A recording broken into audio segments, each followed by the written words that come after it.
मोदी जी आ रहे हैं इस बार? मुद्दे तो 2014 के बाद में जो पुराने मुद्दे वे सभी खत्म होने जा रहे हैं। जो वादे करे वो जय श्री राम, जो वादे करे वो सभी वादे पूरे करे हैं। क्या क्या वादे पूरे करें? वादे करे उन्होंने कि भाई हमारी सरकार आवेगी, धारा 35-70 हटावेंगे। कौन सी धारा? 35-70 जम्मू कश्मीर वाली। वादा करा राम मंदिर बनवाएंगे। वादा करा बंगाल देश में भारत की सीमा है उसका समाधान करेंगे। वादा करा कि भाई शौचालय नहीं है, गरीब लोगों को परेशानी होती है, शौचालय बनवाएंगे। लोगों के गरीबों के पास इलाज को पैसा नहीं है, आयुष्मान योजना कार्ड चलावेंगे। ऐसे 30,000 गाँव थे हमारे देश में, देश आज़ाद हुआ जब से आज तक लाइट नहीं थी, वहाँ लाइट का समस्या खत्म करी है। हाँ, और किसने? जब और गरीब लोगों के लिए ये अनाज की योजना चल रही है 3 साल से, और 5 साल की सीमा बढ़ा दी है कि भाई लोगों को चलो अनाज पानी की व्यवस्था अपना कराओ, गरीब लोगों का टाइम पास हो गए। तो ऐसी बहुत समस्याएं हैं जो गरीब लोग जूझ रहे थे उनसे। इन्होंने कहा राशन मिल रहा है, इनसे ये पूछो कि सरकार अपने घर से दे रही है? सरकार अपने घर से राशन दे रहा है? हमारे घर से दे रही है क्या? हमारे घर में रखा अनाज आपके घर से थोड़ी ले रही है। पैसों से हमें राशन दे रही है, क्यों नहीं दे रही है बताओ? कैसे नहीं दे रहा, अब मैं बताऊंगा। आपने बोला 50 करोड़, एक मिनट, आपने बोला 50 करोड़, एक मिनट, आपने बोला 50 करोड़ को राशन मिल रहा है जनता को, ठीक है। अब हमारे देश में देखो, पहले गिनते जाना, मैं गिनती करवाता हूँ सबको। दूध हो गया, दही हो गया, खाने पीने के सामान, दूध हो गया, दही हो गया, पनीर हो गया, जितने भी खाने की चीज़ है, अगर मोदी, एक मिनट, अगर मोदी जी अगर उन पे कंपनी के ऊपर 10% अगर अपने तरफ से वो टैक्स लगा दे, 10%, ठीक, और वो कंपनी अगर 10% में से अगर 6% भी अगर वो अपने सामान पे लगाता है, जैसे कि अगर दूध की थैली पे 1 रुपये बढ़ा दिया, 27 का अगर 28 का अगर दूध की थैली कर देता, हमारे इंडिया की आबादी कितनी, 130 करोड़ की, तो दूध पे कितना कमाएगा? हर एक घर में दूध जाता है 1 किलो 2 किलो। अब बताओ, अगर एक मिनट, अगर 130 करोड़ ही हम मोटा मोटी मानते हैं, अगर एक थैली पर अगर 1 रुपये दे रहे हैं हम उन्हें अगर रोज का, तो बताओ 130 करोड़ रुपए वो ले जा रहे हैं और सरकार उनसे 10% ले रही है, तो हमारा ही पैसा, सारा टैक्स का पैसा है। पहले भी कमाई होती थी, सरकार को ऐसे नहीं पहले कमाई नहीं थी, लेकिन उस पैसा का सही इस्तेमाल नहीं होता था।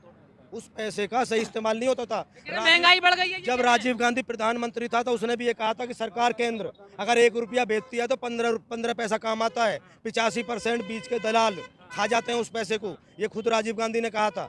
लेकिन अब पैसा अगर सरकार ले रही है, कोई भी देश जब तरक्की करता है जब जनता टैक्स देती है, आज न्यूजीलैंड की या ऑस्ट्रेलिया या फ्रांस या अमेरिका, कोई भी देश तरक्की जब कर रहा है जब वहाँ की जनता 50% टैक्स दे रही है, इसलिए देश तरक्की करता है। हमारे यहाँ की जनता 4% टैक्स देती थी, लेकिन जब प्रधानमंत्री मोदी अब बना है उसके बाद में आज हमारे देश में 1,60,000 करोड़ रुपया टैक्स आता है। जब सरकार इतना टैक्स पे ये कहना चाहता हूँ, अभी आप ही ने कहा कि अभी जो जितना भी टैक्स आ रहा है उसका सरकार सही इस्तेमाल कर रहा है, सही बात है ना? हटेंगे नहीं ना? अगर आज जितना टैक्स जमा हो रहा है उससे सरकार सही काम कर रहा है। 60 लाख करोड़ था कर्जा, 160 लाख करोड़ हो गया, 100 लाख करोड़ कहाँ गया? 55 लाख करोड़ का, 55 लाख करोड़ का देश में कर्जा था, 155 करोड़ कैसे? 100 करोड़ ये जो हमारे यहाँ के लोग हैं, अब जैसे भैया कह रहा इस चीज के बारे में जानकारी तो है नहीं। अरे जानकारी से मुझे भी जानकारी है। रक्षा हमारे यहाँ सुन तो लेकिन हमारे यहाँ की जो सेना, अरे सुनेगा का जब तो मैं जैसे भाई ने बोला कि इतना कर्जा क्यों बढ़ा, और जनधन खाते खोले गए, यूपीआई चलाई गई, हर जगह से टैक्स बटोरा जा रहा है। अब पहले इतने खाते नहीं थे, पहले ऑनलाइन सिस्टम नहीं था, ट्रांजैक्शन नहीं था, और हर दूसरे के फोन में यूपीआई है, 1 रुपया लगता है, 1 रुपया, वो टैक्स का पैसा गवर्नमेंट पे जा रहा है। तो जितने भी कलेक्शन है तो देश का विकास और वो बढ़नी चाहिए आए, तो लोग कर्जे में क्यों जा रहा है? देश कर्जे में क्यों जा रहे हैं? देश का जा रहा है ये बताओ, 1 मिनट बताओ। अरे मेरी बात सुनो, अगर मेरे पे पैसा रहेगा, 1 मिनट, अगर मेरे पे पैसा रहेगा तो भैया सबसे पहले मैं कर्जा खत्म करूंगा ना, या मेरा कर्जा बढ़ता जाएगा? ये बताओ। अगर आदमी को बच्चों के लिए मकान बनाना है, उसके 20,000 रुपए तनख्वाह है, तो आदमी क्या सोचेगा 10 लाख रुपए का लोन ले लूं, चलो भाई 10,000 रुपए वहां चले जाएंगे, 10,000 रुपए। आज देश का 70% आदमी जब बीजेपी से जुड़ा हुआ है, अरे जहाँ जिसकी तादाद ज्यादा होगी वही तो मजबूत होगा। आज बीजेपी कहाँ मजबूत नहीं है? आज हमारे देश का प्रधानमंत्री बीजेपी पार्टी से आता है। 15 राज्यों से क्यों पिटा फिर? 15 राज्यों से क्यों पिट के भागा फिर? ये बताओ ना। 70 साल का बता देता हूँ। 70 साल कांग्रेस जितना दिन से रहा वो अपना पार्टी में नहीं जमा किया पैसा। मोदी ने ये 9 साल में ही अपना पार्टी में सब जमा कर दिया, इसलिए आगे हो गया। आज भी आप जो बोलते हैं ना सबके आय डबल हो गया, ये डबल हो गया, वो डबल हो गया, भाई सरकार का और इलेक्शन का जो खर्चा होता है ना वो 10 गुना 20 गुना बढ़ गया है। अगर कैलकुलेशन करके देखोगे तो 10 से 20 गुना बढ़ा है। आए 2%। हमारे भैया तो नहीं ना पता, ये जो कांग्रेस की जो अध्यक्ष है ना सोनिया गांधी, दुनिया अध्यक्ष नहीं है। दुनिया के तीसरे नंबर की मालदार लेडीज है वो। अरे भाई तीसरे नंबर पे फिर बिल गेट्स, वॉरेन बफेट, क्या कहता है इलॉन मस्क, वो सब कौन है? अरे खामखा कुछ भी बोल देता है, मालूम कुछ नहीं यार, ऐसे बोल देता है। अंधभक्त ही है।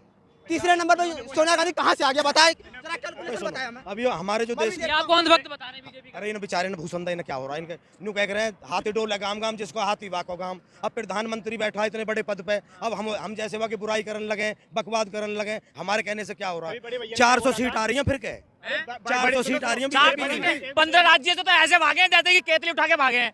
कोई ना भागा, कोई ना भागा। आज भी सुनो हमारे एक सुनो हमारे यहाँ का जो रक्षा बजट है इन भैया ने पता ना होगी शायद 40,000 करोड़ रुपए का रक्षा बजट था जो आज 1 लाख करोड़ पार कर गया है।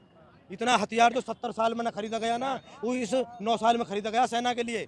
और सेना के लिए एक बात बताऊं 45 नए फ्लाईओवर बने पहाड़ी क्षेत्रों में, लाखों किलोमीटर सड़क बन गई इस देश में नए सिरे से। वो तो टैक्स दे रही है ना सर, जनता टैक्स दे रही है। 4 साल का कर दिया नौकरी है ना, ये 4 साल की नौकरी कर देखिए सरकार से खुश हो नहीं है बताओ। सरकार कोई भी आ जा, अपने को तो जब भी पावड़ा चलाना, अब भी थोड़ा खाद बीज यूं महंगा हो जा, थोड़ी जेम भी नौकर के देखनी पड़े है कुछ अंदर या ना है। बताओ मेरे भाइयों, मैं झूठ बोल रहा, भोजपुरी जान चली जाओ अभी मेरी।